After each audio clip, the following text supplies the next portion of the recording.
Let the roll call show that Supervisors Church, Daniels, and Askew are present. Are there any additions or corrections for closed session? No additions or corrections. All right, we have closed session items number 1A through C. Is there any public comment on closed session this morning? I'm seeing no one in chambers and I'm seeing no hands raised, so we'll close public comment on our closed session. We will recess for closed session, but before we do that, we're going to call to order the supervisors of the Monterey County Water Resources Agency, letting the record show that Supervisors Daniels, Askew, and Church are present. Are there any additions or corrections for closed session for this agenda? No additions or corrections. All right, we have one item on closed session for the Water Resources Agency. Is there any public comment on this item?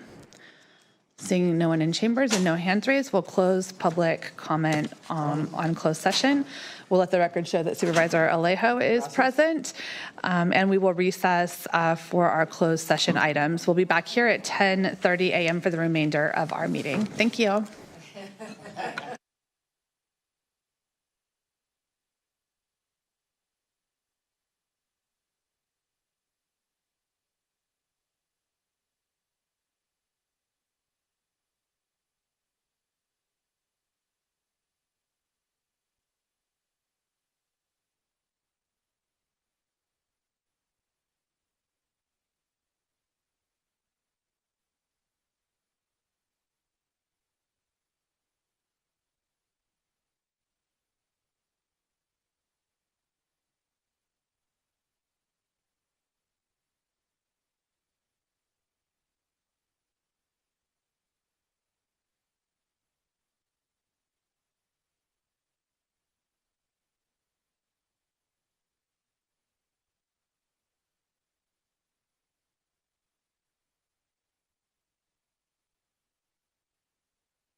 Check 1, 2.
One, two, three.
Check 1, 2, 3.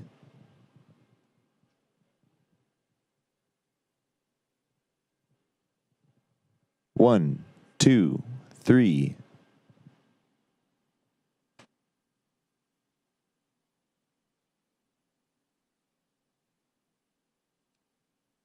One, two, three.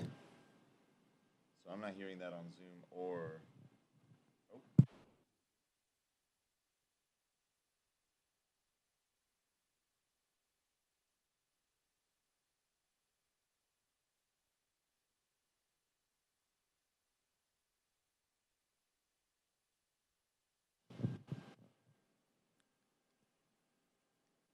Check 1, 2.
Check 1, 2. Hello.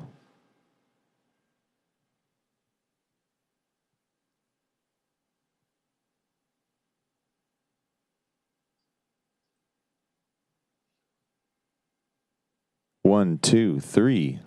Hello.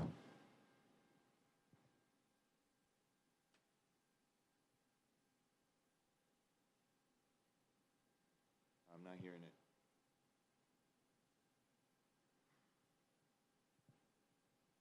No headset, no Zoom.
Stand by.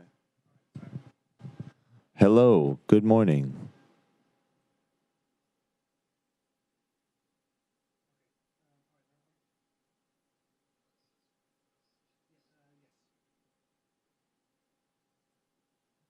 So I think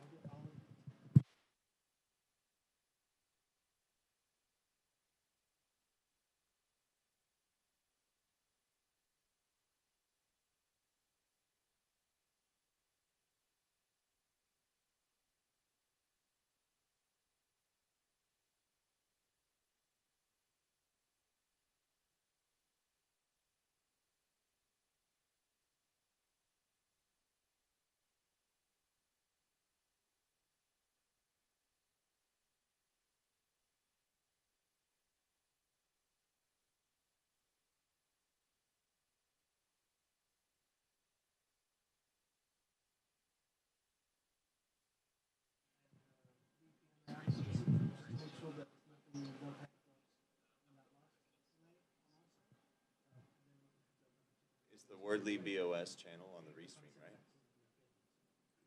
I mean, the encoder's on.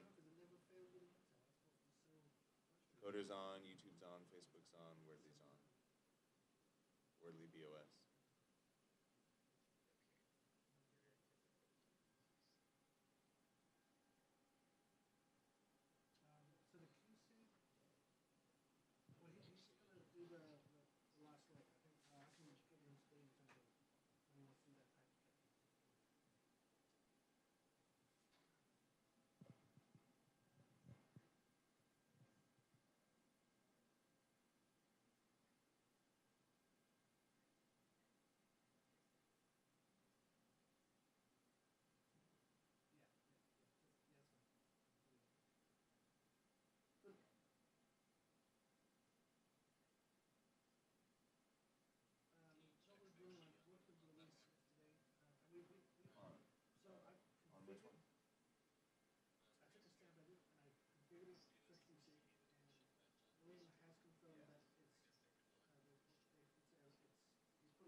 Hello.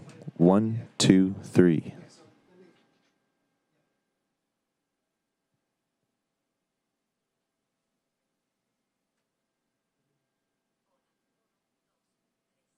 There we go.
All right, good morning. Thank you all for joining us today. We're going to go ahead and reconvene the Monterey County Board of Supervisors meeting of Tuesday, April 28th, 2026.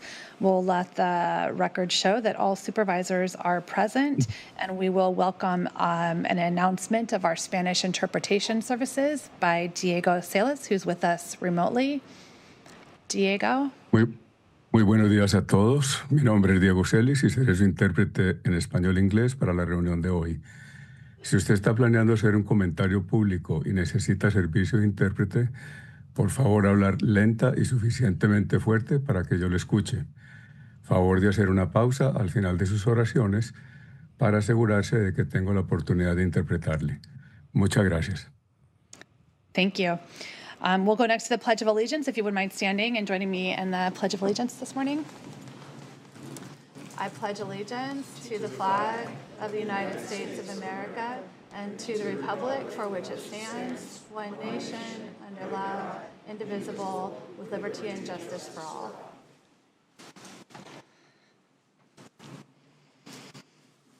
All right, and we'll ask for any additions or corrections to our agenda this morning. There are none. All right. We'll move right along to ceremonial resolutions. And we have a few ceremonial resolutions for presentation this morning. We'll start with Supervisor Church. Actually, before we do that, let's open it up to public comment and approve them. Right. That's probably not a bad idea. I was going to jump right in. We'll open our ceremonial resolutions up for public comment. Is there any public comment on our ceremonial resolutions this morning? I'm seeing no one rising. We'll bring it back to the board for action or comments. Move second. I don't know. Listed. Oh, you're not Listed moving one. and seconding, you're moving, and we'll put Lopez down as a second. Okay, perfect. Sounds good. Thank you. All in favor? Aye. This would be items 2 through 11. So all in favor? Aye. Any opposed? None? All right, passes unanimously. Now we can go ahead and make our presentations. Thank you.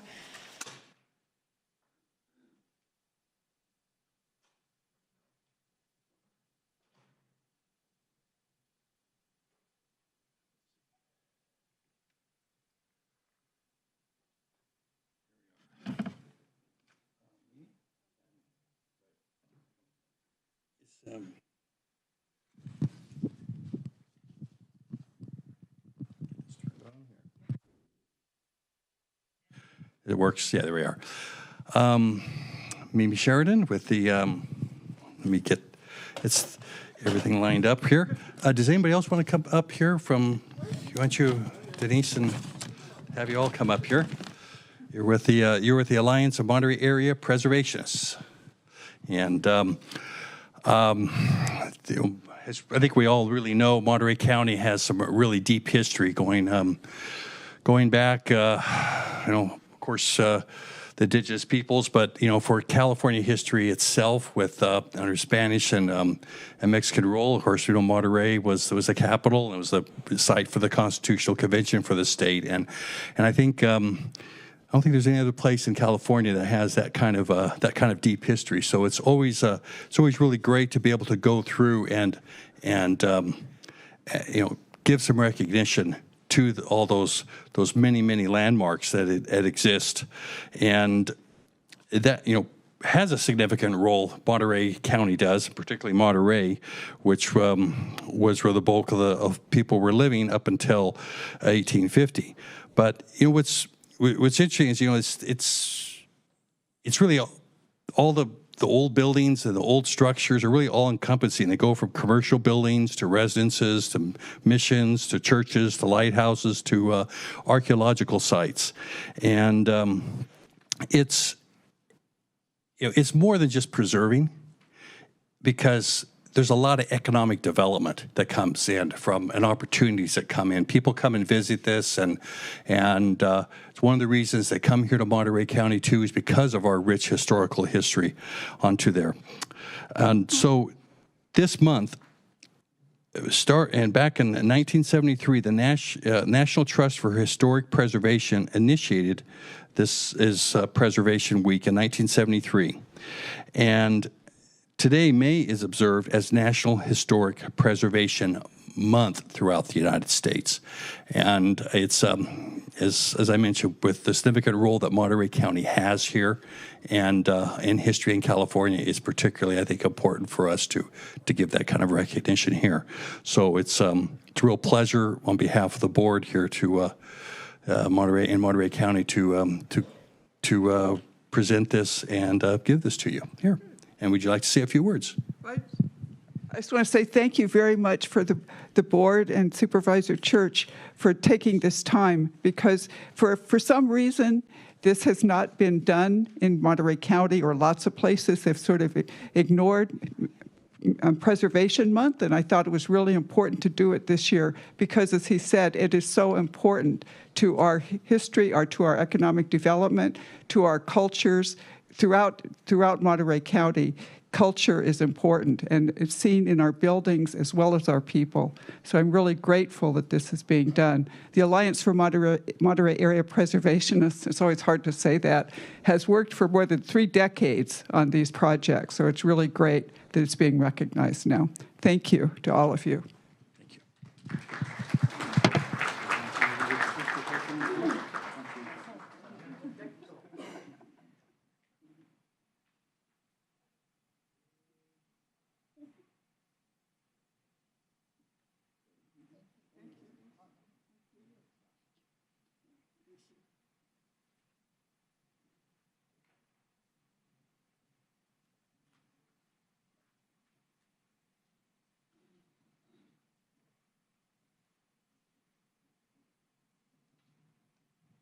We've got a whole bunch of resolutions today. We're going to move right next to celebrating the month of the military child. And is Lupe here with us? If you want to come on up and join us, and anyone else you've got with you.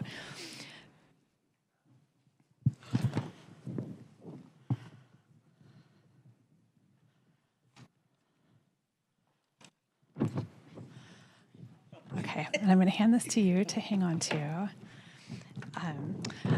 So we are proclaiming April 2026 as Month of the Military Child, designating April 15th, 2026 as Purple Up Day, recognizing the contributions and sacrifices of military children and youth, and honoring, importantly, the efforts of District 28, American Legion family, in supporting our military families. Thank you for being here with us today. I am honored, especially to present this resolution. This celebration of military children and military families is really core to who I am and how I ended up here. My dad was born in Fort Ord as a military child, and then my sisters and I were raised in a military family with following my dad around on his assignments. His service and being there watching it really shaped who I am as an individual and my commitment to public service in ways that define everything about me. So I know what it means to sacrifice as a child when your family's moving, to sacrifice when your parent is out on extended absences. There's a pride and a weight that goes with that. And children who've grown up in those homes know that very well. So adjusting to new schools, building new friendships, sometimes saying goodbye to friends and places that you've come to love. So in many ways, these children are in service with their parents. Since 1986, military communities around the world have recognized these children in April.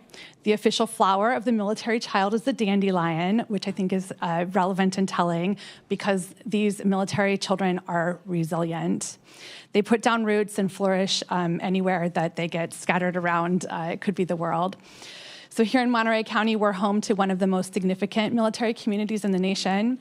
Children growing up in and around Fort Ord, the Naval Postgraduate School, and the Defense Language Institute deserve to be celebrated and to be supported.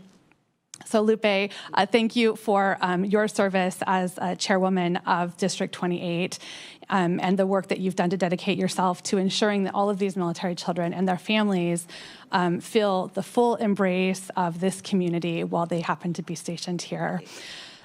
District 28 spans Monterey, San Benito, and Santa Cruz counties, and thanks to the leadership of you and your team, many military children know that they're not navigating these realities alone. So on behalf of our Board of Supervisors and the County of Monterey, thank you so much for being here. Thank you for the work that you do, and thank you for giving us an opportunity to celebrate the strength and resiliency of so many families and so many children that pass through Monterey County. Would you like to make some comments? And well, we also have military children throughout Monterey County. We do have the peninsula, like you mentioned, but we also have in South County, Fort Hunter Liggett. So we have a lot of our military children there. That's why District 28 is working so hard to cover our entire Monterey County. So I do represent the Children and Youth Program of the American Legion Auxiliary for District 28, which is all of Monterey County.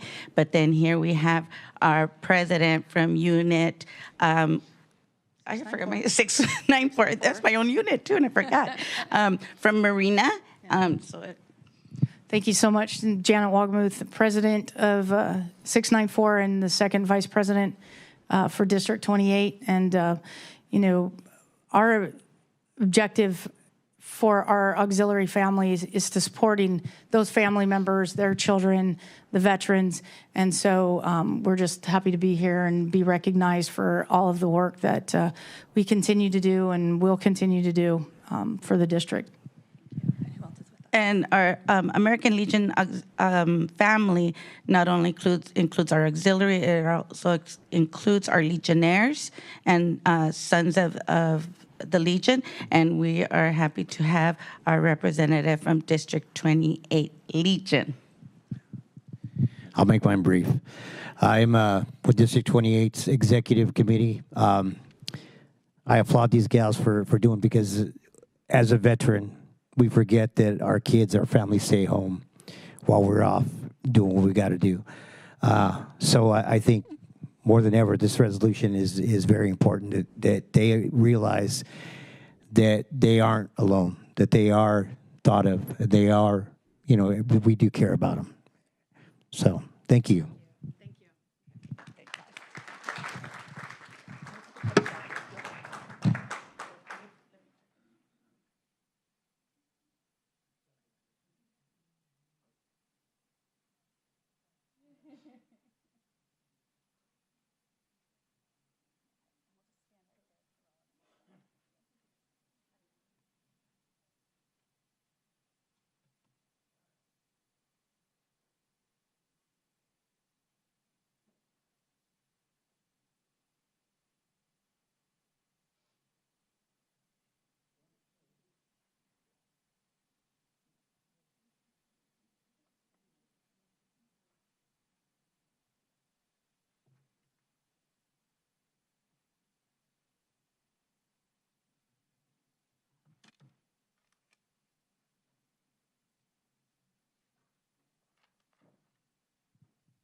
As we continue to celebrate and honor children here in Monterey County, we're going to be proclaiming April 2026 as Child Abuse Prevention Month. So we'll invite our Monterey County team to come join me here. I'll share this with you. Come on up. And we do have an incredible team here in Monterey County. Thank you for joining us today. So scoot on in so you're in the frame with the cameras, and anyone who's watching us online can see you all.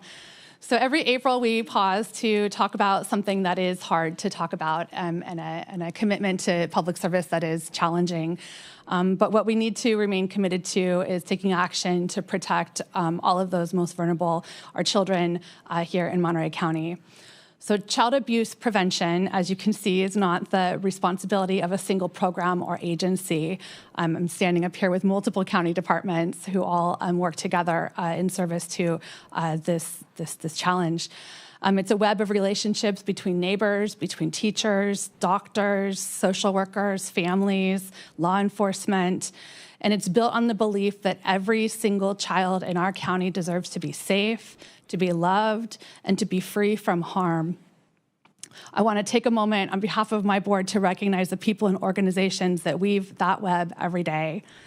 the Child Abuse Prevention Council, Family, Children, and Services, the District Attorney's Office, Monterey County Behavioral Health, Juvenile Probation, Monterey County Family Justice Center, Holding On to Hope, the Children's Council, and so many more community partners who show up for families consistently and preventatively. Today, I especially want to recognize Sandra Silva in the Department of Social Services, whose staff carry some of the heaviest and most important work in county government. And we don't often celebrate that work, but we're here today to celebrate you and thank you for the work that you're committed to. Equity is a central value in this difficult work, and State Law 2085 amended the Child Abuse and Neglect Reporting Act to redefine general neglect for mandated reporters. It does clarify that poverty-related conditions, such as lack of resources, do not constitute neglect. So it does take substantial risk of serious harm to trigger a report. But that is important because we need to support our struggling families, not tear them apart. Poverty is not neglect. Over-reporting and over-surveillance have caused harm to low-income families and families of color. And our commitment here as these network and web is to protect our families and to help them heal from those legacies. So on behalf of our County Department of Social Services and District Attorney's Office and Behavioral Health, those who are doing this work every day, we appreciate the commitment and shared commitment to protecting all children here in Monterey County and ensuring that they all have trust and love and safety surrounding them. And I'll pass the microphone over, but thank you for the work that you do. Thank you, Chair. I just want to take a few moments to recognize the work that Child Abuse Prevention Council has done in collaboration with across the county, including the District Attorney's Office, Family and Children's Services, to really bring awareness and support families in this county to be stronger and work to alleviate the issues that they may be facing. So thank you to everybody for their commitment and ongoing work together. Thank you. We'll take a quick photograph. Thanks.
Okay, we still have one more resolution to recognize and honor Public Service Recognition Week. And this is recognizing government service and public service. And I would like to invite Arturo. Did I see Arturo in here from our Human Resources Department? I don't see Arturo. Okay, well, I'm just going to make a couple comments then about public service, thinking about all of the workers in Monterey County who provide in service to our community. We have social workers who pick up phones on Friday afternoon when everyone else has already gone home. Public health nurses driving out to farm worker communities to make sure that people get the care that they need. Clerks who remain patient with the 10th person in line who is confused and just needs clarity about what their next steps are. We have Monterey County public servants are who makes our county work and make sure that services get provided to all of our residents with respect and kindness and excellence. So just briefly to all of our Monterey County employees, you serve more than 430,000 residents across one of the most geographically and economically diverse counties in California. You do it every single day with professionalism, with expertise, and often with a level of commitment that far exceeds what any job description could ever write. You carry institutional knowledge that cannot be replicated. You innovate within systems that sometimes resist innovation, and you show up for our residents in all circumstances. So on behalf of our Board of Supervisors, we do want to say thank you briefly to all of our Monterey County workforce and all of the public servants who dedicate their lives and careers in service to our community today. And we have a resolution that we'll get over to Human Resources. So thank you for that. And then we also have our special presentation today, which wasn't included in our ceremonial resolutions. We approved a ceremonial resolution a few weeks ago, but I would like to invite our district attorney, Janine Paccioni, who was here just a second ago. There we are. For a very special presentation proclaiming National Crime Victims Week. And I have a couple remarks, but I will, for those of you who were able to be here to celebrate and honor our crime victims at what was the event called? The event that was held here in Chambers, Victims Recognition Ceremony. It was moving and powerful this year, as it always is. But I want to thank the District Attorney Paccioni and the District Attorney's Office for the tireless work that our Victim Assistance Program performs. The Victim Assistance Program has been serving our community for over nearly 48 years, and last year alone served approximately 4,000 new crime victims here in Monterey County. The theme for this year is to listen, act, advocate, protect victims, and serve communities. And we know that that's what our team does here in Monterey County every day. Change starts with listening, with bearing witness to people's experiences, especially when they've been through things that no one should have to face. So when our community here listens to its survivors, it helps us feel less alone. And when people feel seen and supported, that's where healing begins.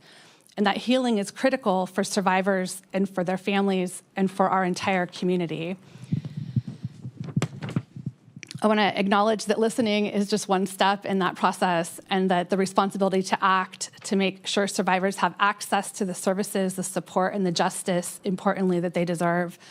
Our responsibility to advocate, to strengthen our systems, and to hold them accountable, to treating every person that walks through our doors with dignity, especially in their most vulnerable moments. District Attorney Paccioni, you have dedicated your career to the pursuit of justice for people who needed someone in their corner. And we see and appreciate and value the work that you do, the work that you and your team does. You're the first woman ever elected to the District Attorney's Office in Monterey County, and you are a tenacious advocate for crime victims, for victims of violent crime, of sexual assault, of child abuse, of elder abuse. It's an honor to work with you and to be able to celebrate the work that you and your team do. So with that, I'm going to pass the microphone over to District Attorney Paccioni to say thank you and let you continue on with our special presentation. Thank you very much. Appreciate that. First of all, thank you to the board for the resolution. We received it a couple weeks ago when Chair Askew and Supervisor Alejo came and personally appeared at the victim recognition ceremony. It's always very meaningful, and we appreciate everyone's attendance at that. We have Alma Sanchez. She's our victim program manager. And we have some of our advocates up here, some of our victim advocate team. We have 8 full-time dedicated victim advocates.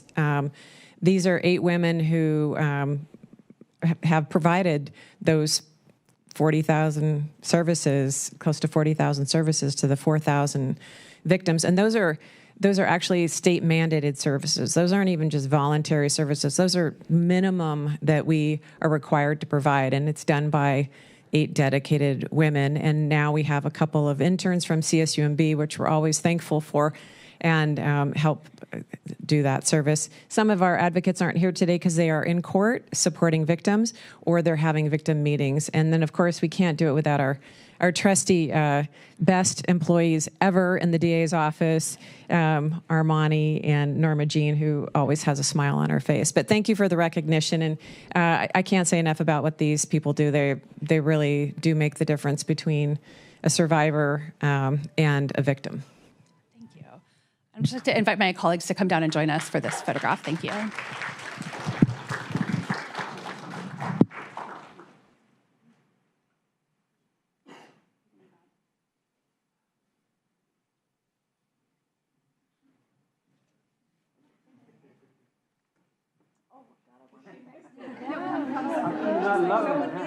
Someone needs to love down there. I don't know what it is. Slide this way, please.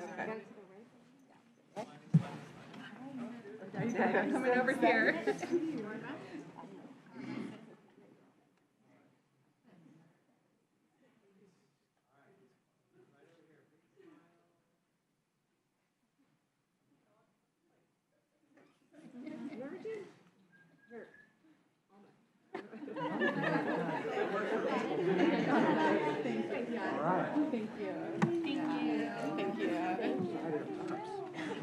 You have to use a hair roller. Yeah, you know, just like a congrats. Thank you. Thank you.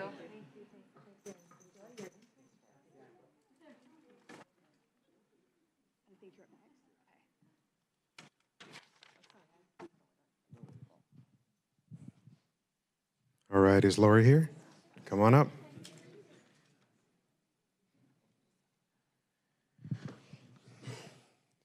So it's my honor to present this resolution to Lori Hoffman-Hers, who's representing 4-H today.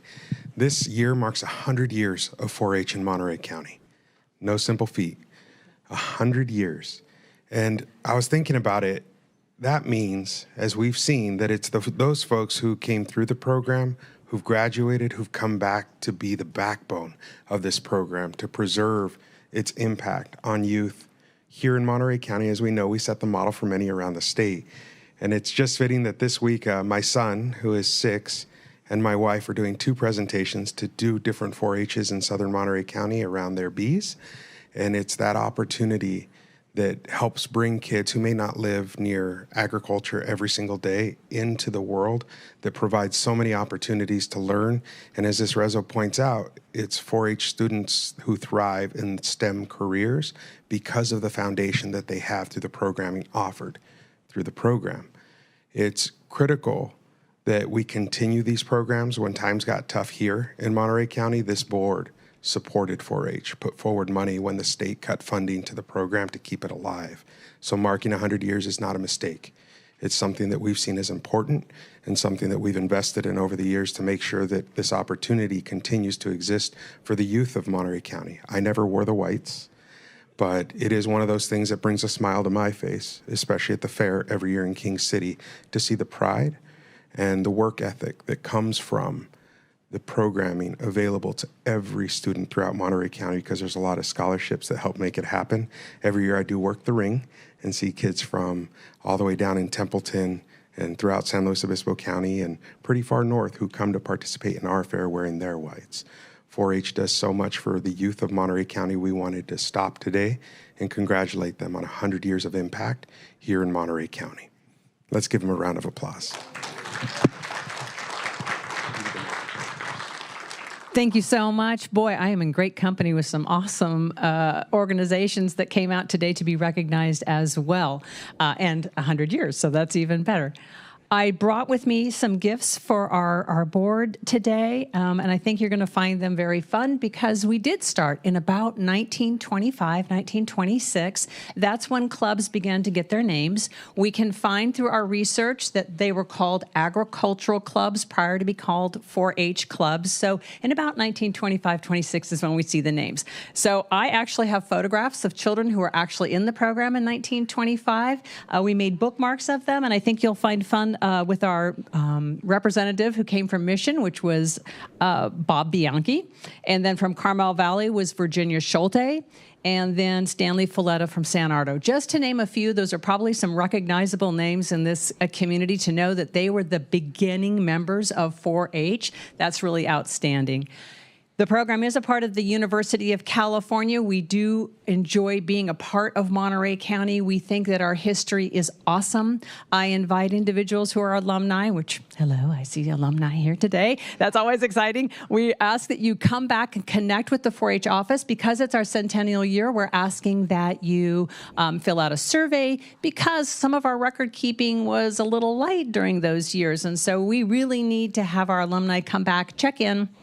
You can also do this for a person who has passed on or is now deceased, but we're trying to rebuild who we were from 1925 to about the 1980s when computers began. So we would really enjoy it if you take part of our centennial with us. And I do have some items. Also, you can check in and get your centennial pen for your hat if you're an alumni. And then we have some centennial pencils, which I am gifting here today, as well as a centennial quilt that is available currently on an opportunity draw. So many things going on during this centennial year, so we do want those youth and those adults to come back. And you're right, this does build a program that is very much needed in education in this county. Thank you.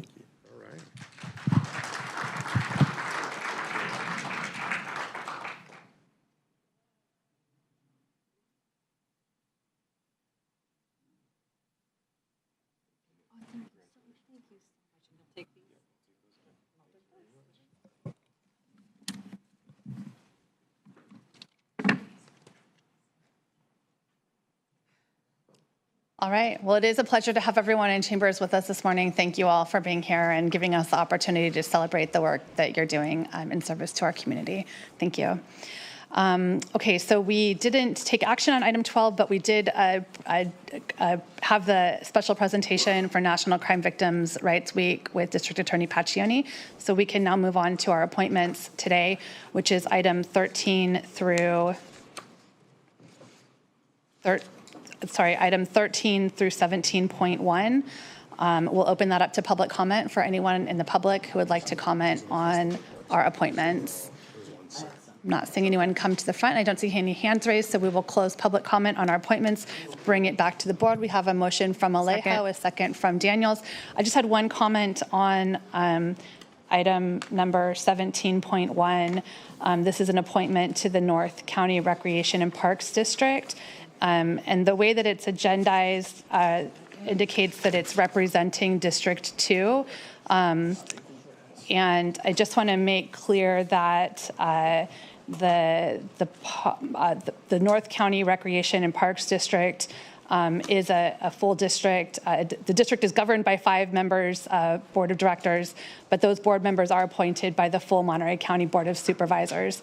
So I'm going to ask again that we provide clarity in the noticing of our appointments to represent those appointments which are full board versus those that are representing a district specific. Chair, if I could just add in, there was only one applicant for this seat. Anyway. That's helpful to know. Thank you. But if we could have clarity in how they're noticed moving forward, I think it would provide some transparency, and I would appreciate it. All right, with that, all in favor of the appointments? Aye. Any opposed? None. All right. We can move on to our consent calendar for this morning. We have consent items number 27 through 45. I'll start by opening it up to the public for any comment. If you'd like to comment on anything on the consent. I'm not seeing anyone in chambers, and I'm seeing no hands raised. So we'll close public comment on consent, bring it back to this board for comments, questions, motions. Second. Okay, we have a motion from Alejo, a second from Church. I did have one comment on item 42, which is Smith and Enright litter abatement agreement. And I just want to acknowledge that this agreement also includes homeless encampment cleanup, and wanted to just get clarification that this vendor and this contract would be in compliance with the county's encampment cleanup policy. I'm not sure if anyone's able to answer that question. I'm just looking for confirmation. I believe that to be the case, but I'm looking to have it on record.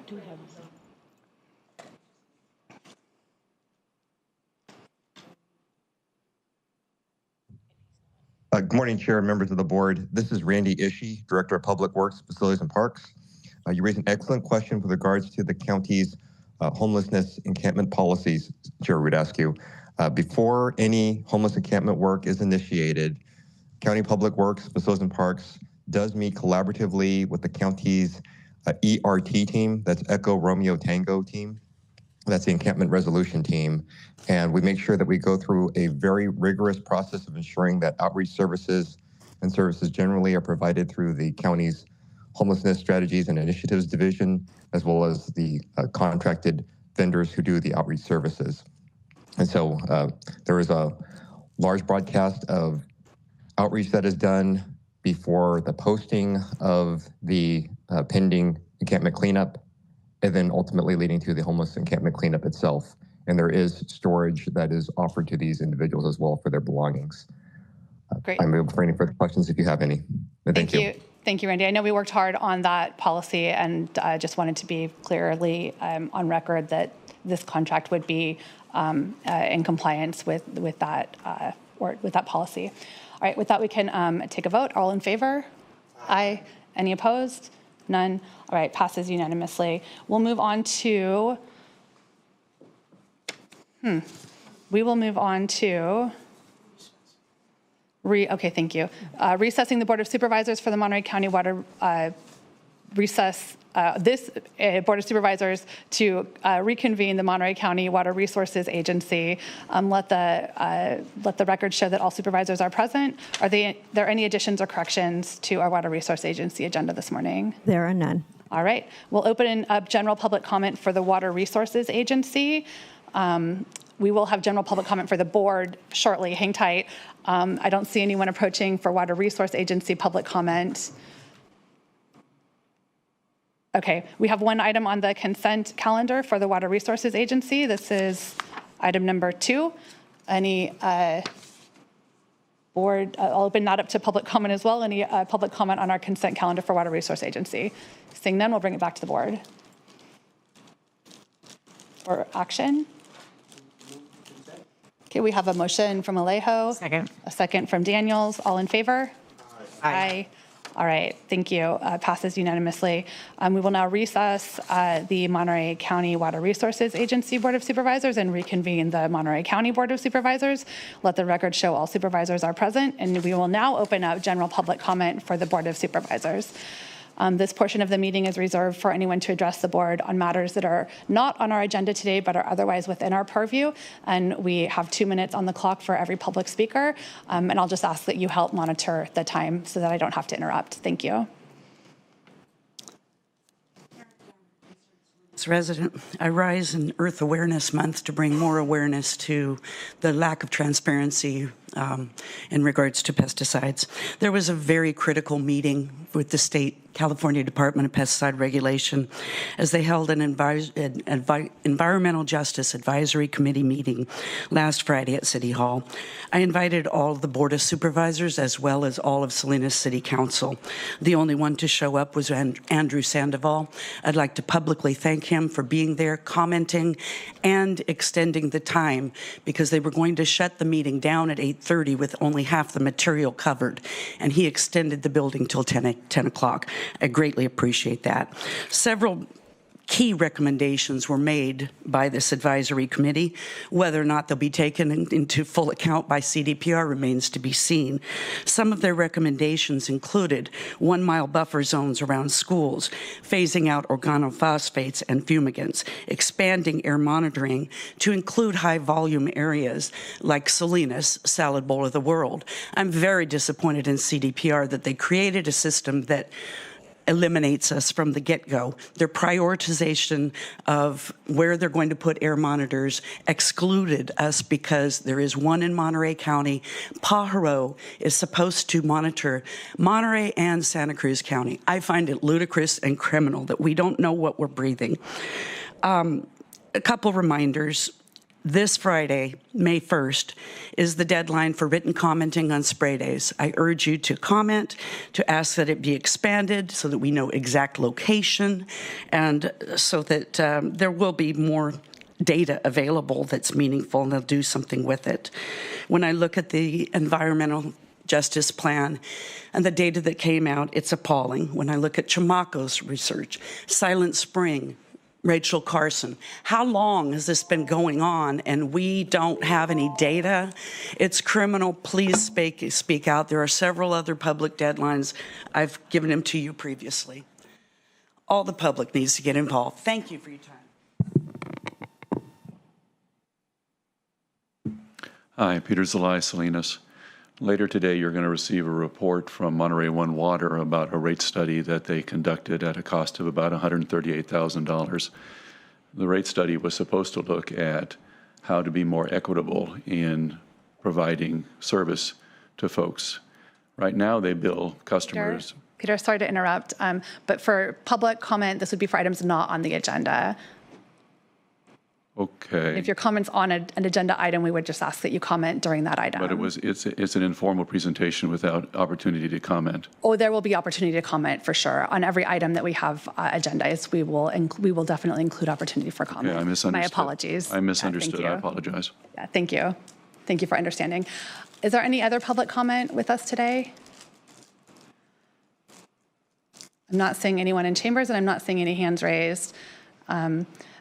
And I'm just going to ask Peter, are you able to come back for that item, or you? Yeah. Okay. Perfect. Thank you. All right. We're going to close general public comment, bring it back to the board. We have one scheduled item on our morning calendar to receive an update addressing the Unified Franchise Agreement, solid waste hauling commercial rate differences between the Salinas Valley Solid Waste Authority and the Monterey Regional Waste Management District.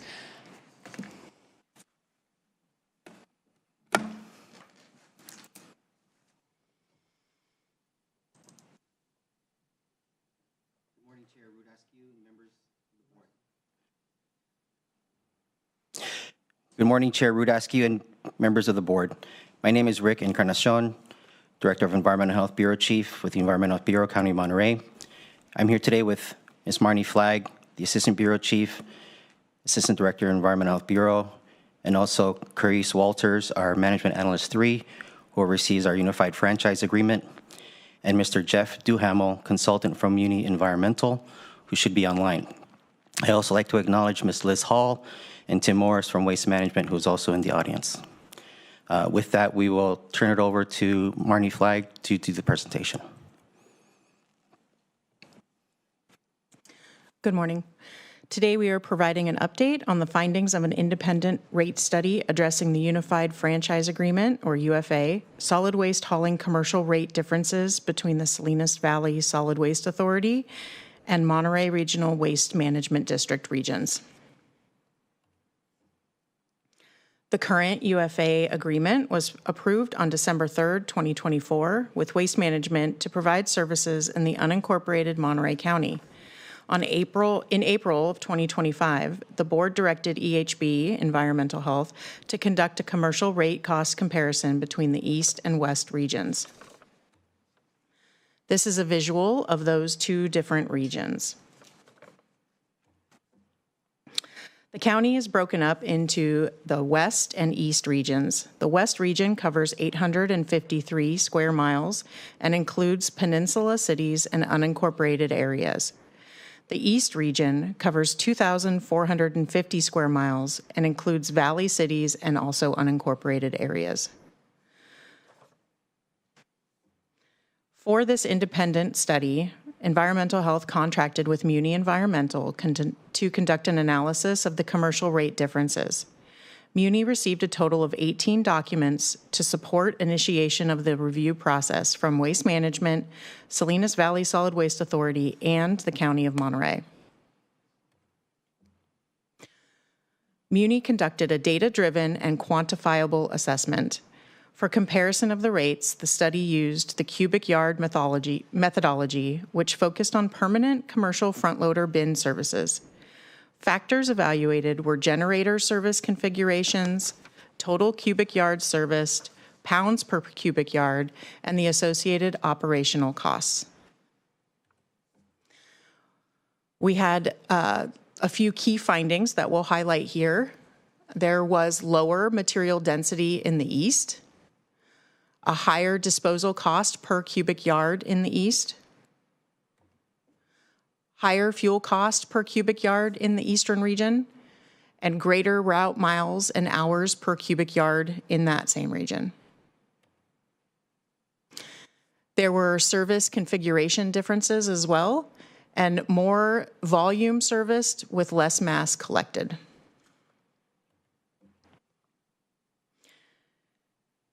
So in summary, the cost drivers in the east are due to lower material density in the eastern region, higher disposal cost per cubic yard, higher fuel cost, higher disposal cost per cubic yard, and higher fuel cost per cubic yard in the eastern region. There are greater route miles and hours per cubic yard in the east, and service configuration differences. More volume serviced, but less mass collected. To conclude, the independent rate study analysis supports a regional rate structure. Maintaining separate east and west commercial rate structures reflects the actual cost of providing each service per region. Standardizing rates would shift East's rates' higher operating costs to the West customers, resulting in an inequitable cost allocation. So our recommendation would be to receive an update from the board addressing this UFA solid waste commercial difference analysis, and please provide direction to staff as appropriate. This concludes the presentation, and we are available to answer any questions.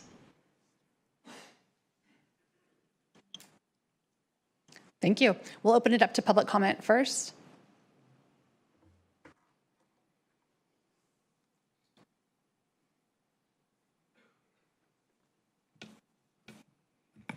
Good morning, Chair Rudasky and Supervisors. My name is Cesar Zuniga. I am the General Manager and CAO for Salinas Valley Solid Waste Authority.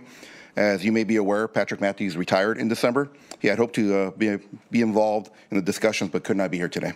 So my comments are related to the history of the differential rate and the claim that these differences are solely due to disposal fees at the authority facilities. On February 2nd, 2010, when the Unified Franchise Agreement was first approved, the difference in commercial rates between the East and the West franchise was identified as being composed of standard commercial base rate plus applicable disposal fees, depending on whether the business is located within the authority or the region boundaries. At that time, it was stated that the difference in rates was attributed to the difference in tipping fees between the two agencies. I want to make it clear that this is not an authority versus region issue. We run two different systems composed of different assets, liabilities, which is why the authority was formed in 1997. Both agencies strive to serve their members and stay in compliance with unfunded mandates placed upon our communities. It is no secret that our agency has historically been higher tipping fees due to legacy liabilities, AB 939 fees that cover unfunded mandates, and that we have transfer stations to keep operational costs to our haulers lower by having them not direct haul to the landfill and come back with an empty truck to the route. We were required to close 3 landfills and install environmental control systems, which significantly impacted our costs early on. During the county's rate approval hearing on December 9, 2014, county staff also noted the higher rates in the SBR region were due in part to the service area being larger, more rural, and more difficult to serve. This raised additional concerns and questions. Overall, the rate, when you look at the study that Muni Systems did, our cost for disposal is only $13 more per 2-yard customer than in the peninsula. The true cost of the rate difference is not related to disposal as it has been stated in the past by environmental health. The $13 difference, $48 disposal for 2 cubic yards in the east, $35 in the west. The real true impact is operational cost. So I think the driver behind this conversation from the authority's view was we were always blamed for the higher cost on the east side. So in closing, I do want to say that there is note 2 on page 9, I believe, that does say that the data that the authority was given was later stated by Waste Management that it was inaccurate for the RRI adjustment that was made in 2015, and that is note 2 on page 9. In closing, also, I want to say that we were not involved in this conversation. No one from Muni Systems contacted the authority at all for this conversation, either myself or Patrick Matthews, who made himself available for this. Thank you. Thank you. Any other public comment? I'm not seeing anyone in the room or any hands raised, so we'll close public comment, bring it back to this board. Lopez? Yeah, this is an ongoing issue, and it's worrying to hear that we didn't contact the folks who raised the issue in the conversation, right? If that was where the concern came from, if there was no contact and outreach to have the conversation, it sort of feels like a go back, try again scenario to me. It's tough to hear today.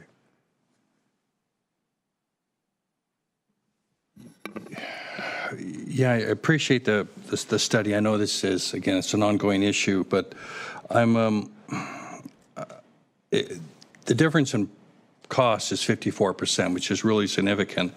And I understand, there might be some things in there like, geography is 3 times so bigger in the east than the west, and that might undoubtedly has an impact onto it. But there's other points laid forth like density, which and fuel costs, which are not 54%. So I guess what I'm looking at is, yes, I think I see justification for some higher costs here, but that doesn't necessarily see where we're getting to the 54% increase onto there. And I guess I'm not quite convinced that it's all adding up yet into that. I mean, there's a lot of other costs that come into here that maybe explain that, but it's not broken down inside the report to really completely explain why it's 54%, at least in my view, onto there.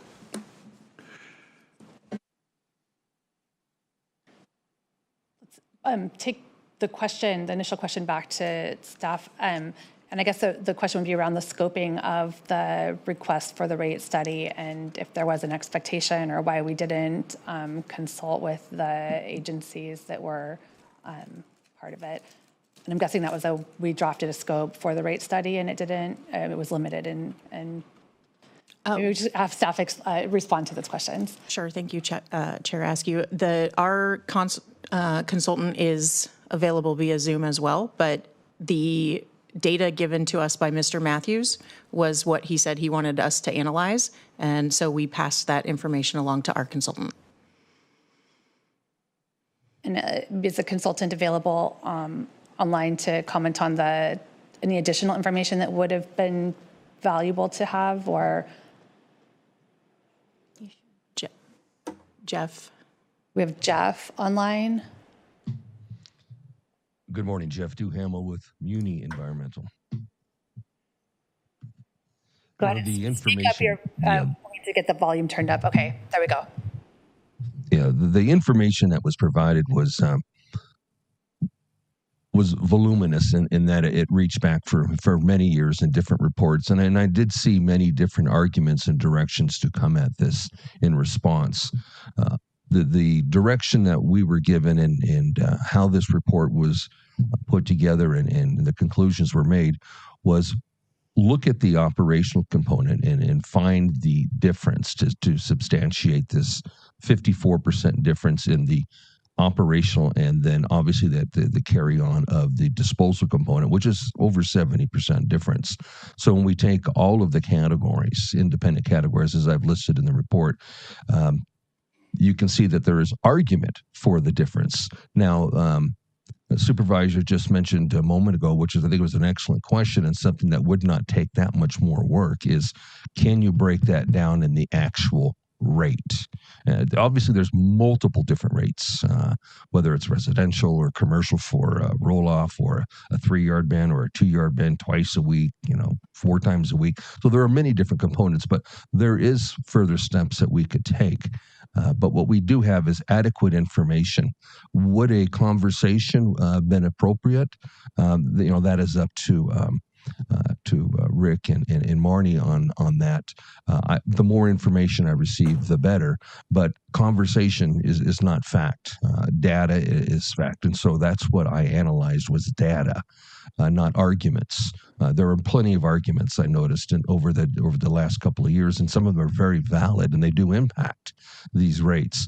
But I was asked to look at the data and to make certain that there was support for these rate differences, i.e. fuel and miles and cubic yards and density, and I had found that they were.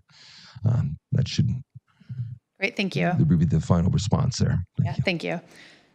And so going back, so there wasn't a verbal conversation, but there was data. There was information that had been provided from the district that was analyzed. Okay. That's correct. That answers my question. Any other questions? I mean, just approach, right? Like how you ask the question matters. And I heard he was asked to substantiate the numbers that we've already settled on. For me, it's kind of the question of, wouldn't we rather have somebody assess what the real costs are and tell us what that difference is, sort of blind in that approach, rather than saying, here's where we are, give us justification for it. That's, from what I heard, I'm concerned. I think the use of the word equity also has different meanings, right? And I heard it utilized as well, and I'm worried about that use in this instance. I mean, we know if we decided to put this on the county as a whole, and I get that we have two different providers, east-west, for endpoint, for the refuse. I get that. But at the end of the day, the folks that we're serving as a county as a whole, right, is there that much difference between them to substantiate us taking a policy position that they should be different costs? Or are we looking at it as a system as a whole? I think that's another policy question for us. But I would rather have a fresh look at the differences between the systems to find a justification if we're going to set two different rates that are 54% apart, given the values that this board puts forward in its mission statement and in all the work that we do together. So I'm struggling still, I guess, with the approach.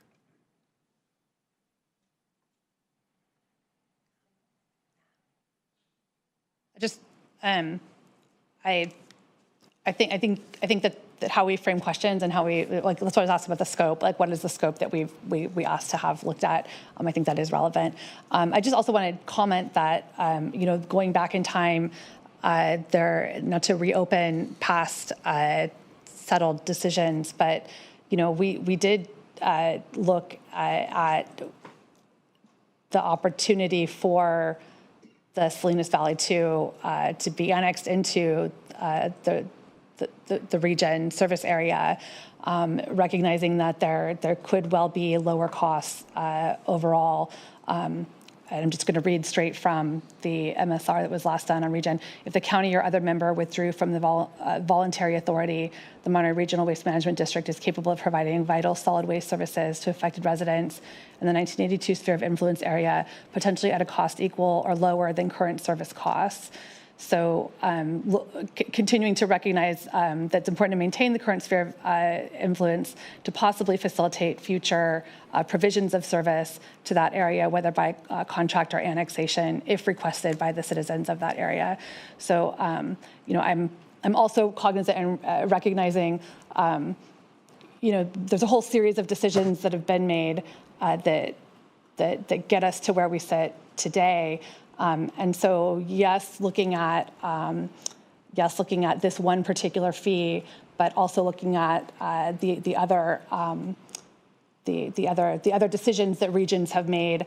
One instance, a very small, minor instance, as at region, the jurisdictions are contributing to AB 1389 contributions directly, as opposed to it being included in the tipping fee. In the valley. So there's fundamentally, I think, some very significant differences in terms of just policies that have led everyone's paying for these costs. In one case, it's coming directly from the cities where they're writing a check to participate in services and mandated programs that would otherwise be covered through tipping fees. So I think the question is a fair question, like why are the differences and who's paying for those? And also needing to recognize that there are just structurally some differences in place. So, I don't know that answers. I haven't studied the details of it, but I'll look to my colleagues. Otherwise, we're receiving this report today, and unless there's other direction to staff as appropriate.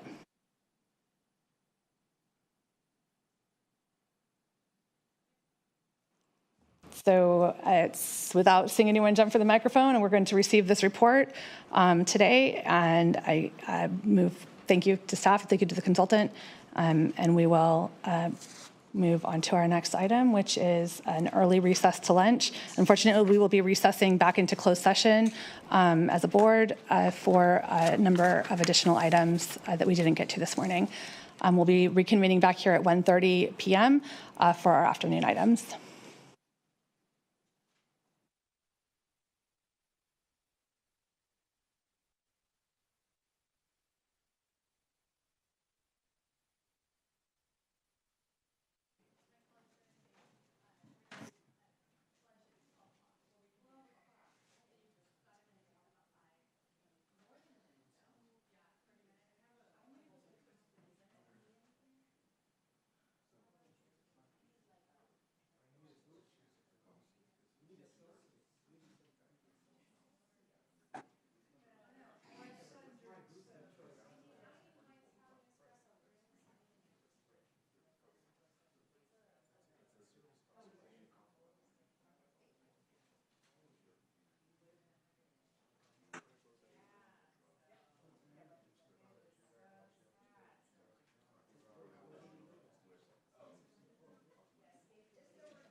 Didn't want to come, but he had a conflict. I talked to him last night. So, thank you. Okay. Yeah.